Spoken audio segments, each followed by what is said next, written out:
repars un peu à l'an 33, le vendredi saint. Je peux expliquer le phénomène de la viande comme ça. Pas un phénomène, mais pourquoi on ne met pas la viande vendredi? À l'an 33, le vendredi saint, quand Jésus-Christ a été tué, à 15e été, tous ses ennemis étaient contents. Ah, on est libérés. On ne va plus entendre parabole, proverbe. Mon père dit. Ils ont fêté, ils ont tué du bétail, des poulets, des moutons. Ce vendredi, ils étaient contents, ils ont mangé la viande. Et Dieu les regardait comme ça.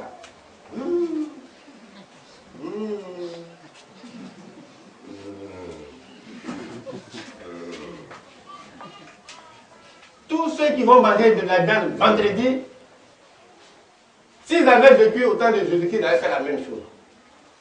Simon Pierre leur a dit, n'aimez pas la viande vendredi. Mes amis les prêtres là, vendredi, ils n'aiment pas la viande. Ils n'aiment pas la viande. Demandez à vos parents prêtres, ils n'aiment pas la viande vendredi. Mais pourquoi ne pas le dire aux fidèles? Ceux qui mangent la viande vendredi là, quand ils meurent là, ils vont en enfer. Si je vous le dis, ne mangez plus la viande vendredi. Mais vous avez 6 jours dans la semaine. Lundi, mardi, mercredi, jeudi, samedi, dimanche. Le seul jour là, vous mangez ça. Est-ce que vous aimez Jésus-Christ?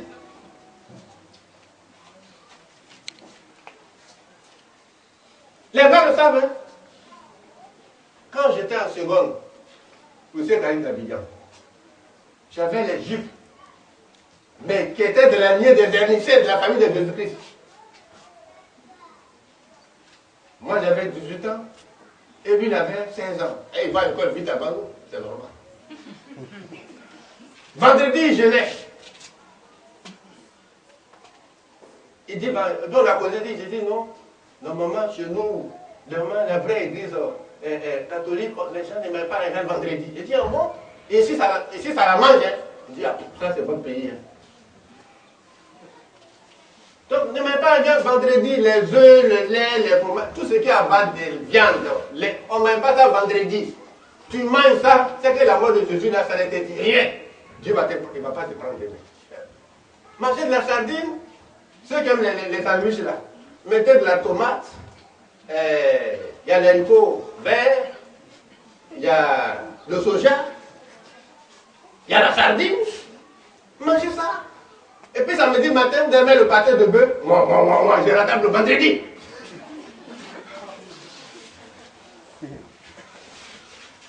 Je vous dis la vérité. C'est pour ça que Dieu a dit, un homme s'appelle Kwame Yao. Kwame, K-O-U-A-F-E, accent aigu. Yao, Y-A-O. Si on enlève le O de Yao là, est-ce que Kwame Yao et puis Kwame Yao, c'est la même personne? Non. Donc si tu enlèves un peu à sa parole, tu as tout gâté. On dit de ne pas manger. Maintenant, on a mis Yao. Maintenant, tu as vu 2 autres. Tu mets B-A. Yaoba. Est-ce que Yao et Yaoba, c'est la même chose? Quand tu ajoutes, ce n'est plus Dieu. Quand tu retranches, ce n'est plus Dieu. Dieu est égal à lui-même. Mais il ne m'a pas le vendredi. La viande de porc. Vous savez, à son temps, parce que Adam ne sont pas les premières personnes, hein, mais je ne parlerai pas de ça aujourd'hui. Et sinon, on ne va pas quitter ici. Il y a l'évangile de Jésus que je dois dire tout à l'heure. Mais, Satan, quand il va manger l'homme, il le transformait en porc. En porc, si vous voulez. C'est pourquoi quand Jésus est venu, cette viande était déjà suée. Quand il a enlevé le mauvais esprit dans le corps des gens là, pour ne pas suer un autre animal, il a en même temps jeté ça dans le corps du porc, dont le porc est doublement tué. Lévitique chapitre 1 verset 7, dans la Bible. On dit c'est moins cher, ça mange. On met ça avec la peau de qui fume ça, à quelqu'un, piment. Il y a du ténia dedans, il y a des virus, peut-être des bras même dedans.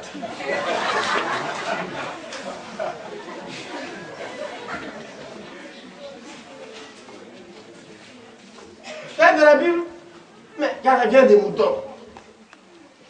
Ceux qui mangent la viande de cheval, la viande de bœuf, les pintades, les dindons, les poulets, les canards, les pigeons. Quand même. Et je vous le dis, celui qui mange trop la viande de porc, les symptômes sont présents dans ce corps, le diable peut le transformer en animal facilement pour le tuer. Si vous voulez vivre longtemps, arrêtez de manger la viande de porc. C'est pas la seule viande au marché. Et si c'est ça qui est votre repas, devenez végétarien. Il y en a qui ne mangent pas même le poisson ni la viande. Ils vivent. Pourvu que les vitamines qu'on retrouve dans les plantes, dans la viande, la chair, on peut retrouver ces mêmes vitamines dans les fruits, dans les feuilles. Donc devenez végétarien pour avoir le paradis. Jésus a dit, si c'est ton bras droit qui doit te faire aller en enfer, vaut mieux le couper, manger chaud et puis aller au paradis. Si c'est ton œil gauche, vaut mieux supprimer l'œil, vaut mieux être bon pardon, voilà, qui d'aller en enfer. Donc si c'est la viande de porc qui doit conduire en enfer, vaut mieux ne pas la manger, voilà au paradis. C'est ça, en fait. La maman, pardonnez, n'achetez pas la viande de porc au marché. N'achetez pas la viande de porc au marché. Vaut mieux acheter le poisson en poudre. Versez ça dans la sauce. Ils vont manger comme ça. Ça ne coûte pas cher. 500 francs, une bonne cuisine. Viande de porc. Vous prenez les saveurs, vous fumez ça, puis vous cassez ça. C'est pas bien. Ne mangez pas ça. C'est ça. Moi, ne vous dis pas ça. Et vous mangez ça. Et puis, tous ceux qui mangent la viande de porc beaucoup, là, ils ne peuvent pas se maîtriser dans les fornications. Parce que le demande est peut-être. Vas-y.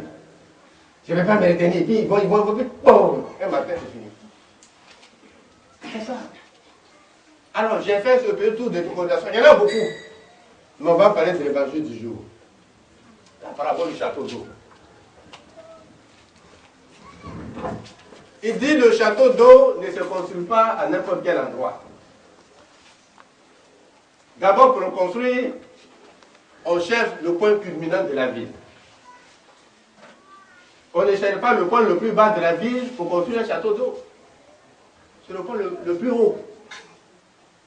Parce qu'on sait que l'eau s'acquiert du point le plus haut pour aller vers le point le plus bas. Nous-mêmes, on le sait. Donc, on cherche le point le plus haut. Regardez tous les châteaux d'eau là, on ne les met pas dans les bas-fonds. C'est aux endroits les plus hauts du quartier. Parce que le château d'eau doit alimenter les maisons qui sont en bas, les étages, 3e, 5e, donc il doit être très haut. C'est ce qu'on fait, non?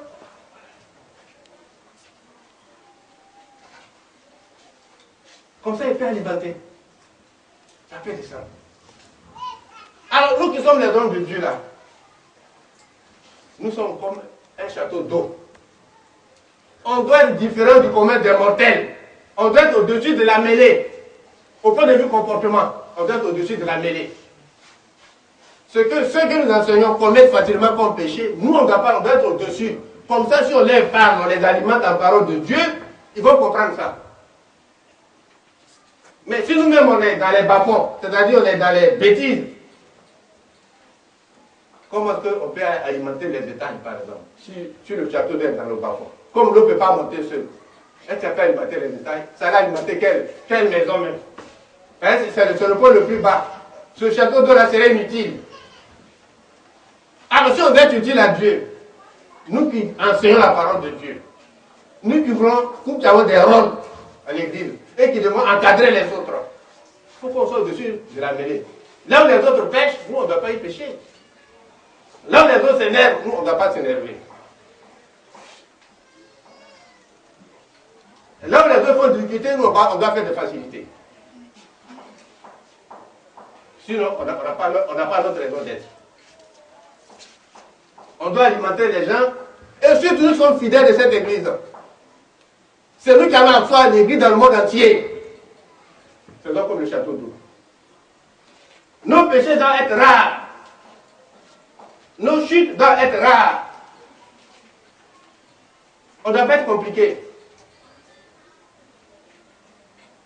On doit être simple. Sinon Dieu ne nous prendra pas. Ensuite, il a dit, vous voyez le lac.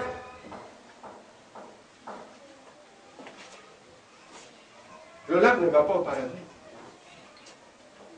Elle ne va pas se couler. Le paradis de tous les eaux, c'est la mer. L'eau du ruisseau, ça va dans la rivière. De la rivière, ça va dans le fleuve. Du fleuve, ça va dans la lagune. Et de la lagune, ça va dans la mer. Voilà. Mais cette eau, elle coule au-dessus de la mer. Sinon, si elle coule en dessous, ça ne peut pas monter. Ça n'est jamais arrivé au paradis des eaux, la mer. Mais au-dessus. Voilà. Et le niveau de la mer, c'est ce qu'on appelle la cote zéro. Pour faire le cours de niveau sur les cartes. C'est la cote zéro, le niveau de la mer. Ça partit, tout ce qui est en bas, c'est des cotes négatives. Négatives, oui. Et en haut, quand vous faites un acte autonome, vous qui êtes en troisième, où les deux actes se coupent, c'est le point zéro, comme ça. Voilà. En haut, positif, à droite, positif, en bas, négatif, en gauche, c'est négatif. Donc l'eau qui coule, parce qu'elle arrive dans la mer, elle est même dessus. Donc on doit être au-dessus de la mêlée. Voilà au paradis. La mêlée qui fait les péchés, on doit être au-dessus. Sinon on ne peut pas. C'est ce qui montre par l'eau qui coule. Elle est au-dessus. Voilà. Si la mer est le niveau zéro et que la rivière, c'est comme le cas des lacs, est à -2, -3, le lac est condamné à ne pas aller au paradis. Et dans le lac, il y a toutes les souillures du monde. Il y a des serpents noirs, il y a des boues, il y a n'importe quoi. Des serpents, tout ça est dedans. Des scorpions, ça vit dedans dans le lac. C'est en dessous. Ce n'est pas au-dessus. On soit au-dessus de la mêlée. C'est pas notre comportement. Sinon, ce n'est pas la peine. Dieu n'aime pas aussi qu'on gaspille sa parole. D'abord, nous avons donné la parole, c'est pour communiquer, mais de manière utile. Alors, il demande à chacun, du lever au coucher du soleil, quelle est la part, le pourcentage que nous accordons à Dieu. Il y en a qui ne prient même pas. Le matin, il se lève, il va au travail, il ne prie même pas. Le soir, il vient, il se couche, il ne prie pas. Il n'accorde rien à Dieu. Dieu t'a donné des actions, c'est sa parole. Mais quand on a des actions dans notre vie, on doit avoir des dividendes. Quels sont les dividendes que tu donnes à Dieu? Mais tu prends ta parole pour critiquer les gens, pour insulter les gens, pour bavarder, pour rappeler des faits passés et tout. Dieu n'aime pas ça. Donc tu es un mauvais gestionnaire de son capital, de ses dividendes qu'il a mis dans la boîte. Si tu retires ça, c'est fini pour toi, la société tombe. Si le seul actionnaire, mais pour nous, il est le seul actionnaire. S'il retire ses dividendes, c'est fini. Alors parlons peu. Et utile. Ne maudissons pas. N'ayons pas des paroles tendancieuses, des paroles provocatrices. Si tel est notre cas, il va nous retirer sa parole. Mettons au service de Dieu. Parce que dans tous les cas, il a donné d'abord 3 conditions à remplir pour espérer compétir pour le paradis. 3 conditions essentielles. De la même manière qu'un homme qui doit aller composer dans un examen, l'élève doit remplir 3 conditions. Il doit avoir sa convocation, sa carte d'identité et sa fiche de table. Tout le monde le sait. Chacun doit passer au moins ici le CP. On t'envoie ta convocation. C'est ta carte d'identité. Même chez les scolaires, un carte d'identité. On dit ça passe. Ta photo est là-dessus. Le jour de l'examen, tu vas dans la salle. Tu as oublié ta carte d'identité. C'est la convocation. La fille est dans, on dit, où est ta carte? Qu'est-ce que c'est toi? Il faut qu'on voit ton visage sur la carte d'identité pour comparer ça au visage qui est sur la photo de la fille d'État. Je ne vais pas rentrer. Même condition. Ah, tu vas être à Digno. Tu vas pas être à Digno. Mais il faut ça d'abord pour que tu essaies ta chance. Pour que tu tentes ta chance, il faut ça. Ou bien, tu as la carte d'identité de la convocation, Bon, on dit c'est dans tel centre. On regarde partout, il n'y a pas la fille d'étape. Tu n'as pas proposé au dehors. On ne va pas mettre un bar là-bas comme ça. Non, non, non. Vous avez été omis. Tu as échoué. Tu n'as pas la provocation. Il y a la fille d'étape de la carte d'entrée. On dit, où est la provocation? Peut-être il y a des gens qui ont le même nom, qui sont le même jour. Tu ne peux pas rentrer. C'est comme ça pour Dieu. Ces trois conditions, il y a la tolérance. Il y a l'humilité. Et puis il y a le partage. Si une personne ne remplit pas ces trois conditions, ou bien l'une de ces trois conditions, ce n'est pas la peine d'aller à la mosquée ou à l'église. Tu as échoué. C'est comme on dit à l'examen, il ne faut pas avoir de dans une matière. Il y en a qui ont proposé tout, et à la dernière matière, ils tombent malades, ils ne composent pas. Ils échouent. Ils échouent. Alors, la tolérance, c'est quoi? Il y en a qui ne comprennent pas ça. Tolérance, ça dit quoi? Quand nous récitons notre Père qui est aux cieux, on dit notre Père qui est aux cieux, que ton nom soit sanctifié, que ton règne vienne, que ta volonté soit faite sur la terre comme au ciel. Donne-nous notre pain quotidien. Pardonne-nous nos offenses, comme nous pardonnons aussi à ceux qui nous ont offensés. On dit à Dieu, Dieu, tous ceux qui nous offensent, ils sont pardonnés. Il faut nous pardonner aussi. Mais pourquoi on ne pardonne pas? Donc celui qui ne pardonne pas, quand il essaie de prier, arrivé là, il n'a qu'à dire, pardonne nos femmes, comme nous pardonnons aussi à ceux qui nous ont. Il n'a qu'à dire, j'ai mal. Là, Dieu sera d'accord. Si tu es menteur, c'est ça que tu ne ferais pas. Le jugement des cieux est difficile. Mais qu'est-ce que ça c'est quoi? Il dit le planteur, avant de planter, il débroussaille. Il ne plante pas dans la forêt. Son maïs, son riz, son café, son cacao, ses pieds lui permettent de payer. Il débroussaille. Il dit le débroussaillement est incontournable avant de planter. Il dit c'est comme ça que la tolérance est incontournable pour espérer compétir pour le paradis. Nos femmes, nos mamans qui font la cuisine, le feu, que ce soit du charbon de bois, du bois de chaud ou bien du gaz, c'est incontournable pour faire cuire des aliments. De la même manière que le feu est incontournable pour faire la cuisine, c'est comme ça que la tolérance est incontournable pour aller au paradis. Il dit, quand il y a un match de football, il y a les délégués au match, les commissions au match, les juges de touche, les spectateurs, etc., etc., etc. Les journalistes, tout, la presse écrite, la presse audiovisuelle, tout ça. Mais si moi le petit ballon, le match ne va pas eu. Le petit ballon là, qui est objet du spectacle, si ça manque là, il n'y a pas de match. Ils ne vont pas se taper les pieds. Il faut ce petit ballon. Ce petit ballon est incontournable pour un match. C'est comme ça que la tolérance est incontournable pour le paradis.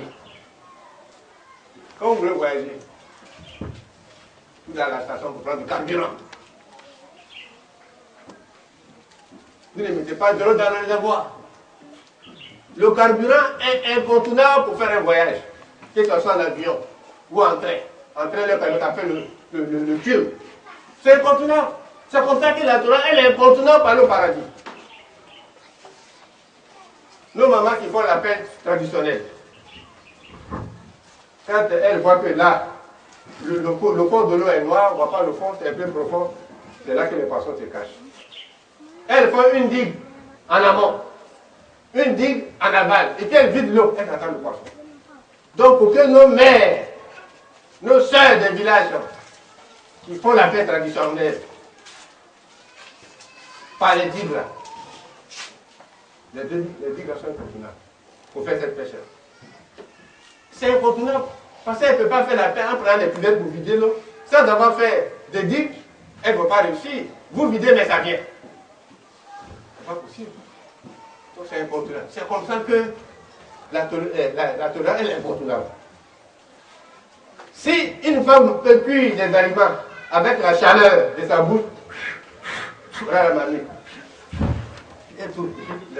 Là, sans tolérance, on peut aller au paradis. Si on peut voyager le voile vide de carburant, et puis la voile peut bouger, on peut aller au paradis sans la tolérance. Si on peut cuire les aliments sans le feu, on peut aller au paradis sans la tolérance. Si on peut débroussailler dans la jachère, dans le buisson, sans avoir dégagé, alors on peut aller au paradis. Si nos mamans peuvent faire la fête sans les digues, alors on peut aller au paradis. Mais si tel n'est pas le cas et que tu manques la tolérance, tu es gris pour l'éternité. Deuxième condition d'humilité.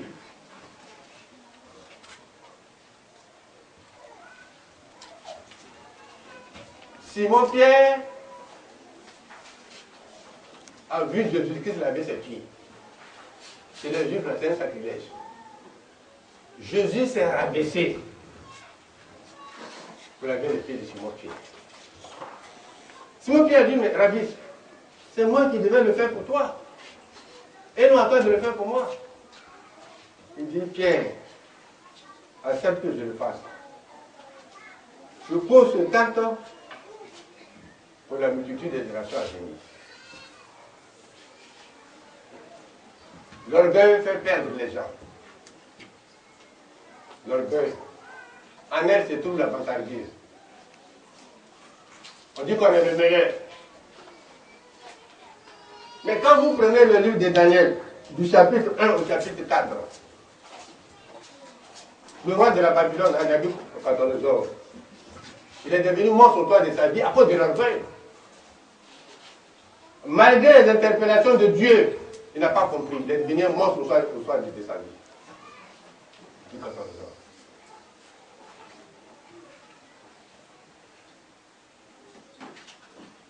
L'orgueil ne tolère pas.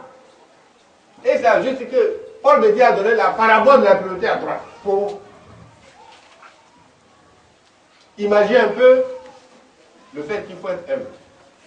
Quand à un carrefour, il n'y a pas de signalisation, pas de plus, pas de panneau stop, pas de feu tricolore, les deux voies ayant la même valeur, c'est l'arrêt de la priorité à droite qui est mise en valeur. Ça veut dire les voitures qui viennent de ta droite, humblement, tu dois les laisser passer. Lorsqu'il n'y a plus à droite, toi aussi, les voitures qui sont à ta gauche doivent humblement te laisser passer. Mais malheureusement, il y a un grumier chargé de 50 tonnes de grumes qui arrive en plein à ta gauche. Et toi, tu as raison, non? C'est ton tour de passer. Qu'est-ce qu'on fait? Oh, c'est mon tour. Mais j'ai raison. Ce grumier qui vient là, lui, il est orgueilleux. Je ne dois pas le suivre. Ce n'est pas son tour de passer et puis il vient en plein. Au lieu de commencer à freiner. Je le laisse passer. Ça veut dire, quand tu es humble là, même quand tu as raison là, pour éviter du désastre, pour éviter les paroles, tu dis, ça ne fait rien. C'est ça aussi l'humilité. C'est ça l'humilité. Mais tu parles jusqu'à... Tu es journaliste. Où est l'humilité? Où est l'humilité? Tu as dit, tu vis ton corps et ton cœur d'abord. Tu n'es pas humble. Tu n'es pas humble. Tu le fais à qui? J'ai une parenthèse pour dire, quand Dieu avait dit à Jean-Baptiste que son fils allait naître, quand la période était proche, l'ange Gabriel est descendu dans la chambre d'Angèle Marie. Elle venait de se commander pour dire, si tu avais appris par Jean-Baptiste que le Fils de Dieu allait naître, c'est toi qui seras la mère. Et quand la mère Marie a dit, mais comme ma mère espère, puisque je ne vais pas avoir de rapport, je vais rester bien jusqu'à ma mort. Il dit non, c'est la volonté de Dieu. Et elle a dit que la volonté de Dieu s'accomplisse. Déjà, c'est un acte d'humilité. Elle n'a pas entamé du temps. Mais comment ça? Est-ce qu'on ne couche pas un fait un enfant? Un Gabriel, qui t'a dit ça? C'est ce que tu as me dire? Sors de ma chambre. Dieu a parlé. Quand la grossesse est sortie à 3 mois, les jeunes gens, les rapporteurs, disent, oh, je l'ai putain, t'as rendu compris. Je lui fais pitié au gros gaillard, gros vieux. Elle t'a compris. Il est fâché, il dit, viens Marie. Tu m'as trompé, tu as commis la vitesse, je n'aime pas ça. Il paraît. Par humilité, elle avait raison. Elle n'a rien dit. Elle est allée faire son repas. Mon mari va manger. Elle est allée chauffer son eau. Mon mari va se laver. Elle a fait son lit. Mon mari va te coucher. Repose-toi bien, que Dieu veille sur toi. Quelle femme qui veut faire le lit? Et le lit, ouais, c'est moi ton mari. Moi ton mari. Tu ne fais plus rien devant la vie. Laisse-moi. Hein. Voilà l'humilité. Voici l'humilité.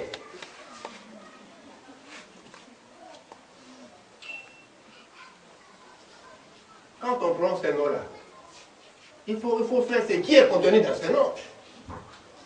Il ne faut pas les prononcer sur les lèvres et refuser le contenu. C'est ça l'humilité. Humilie-toi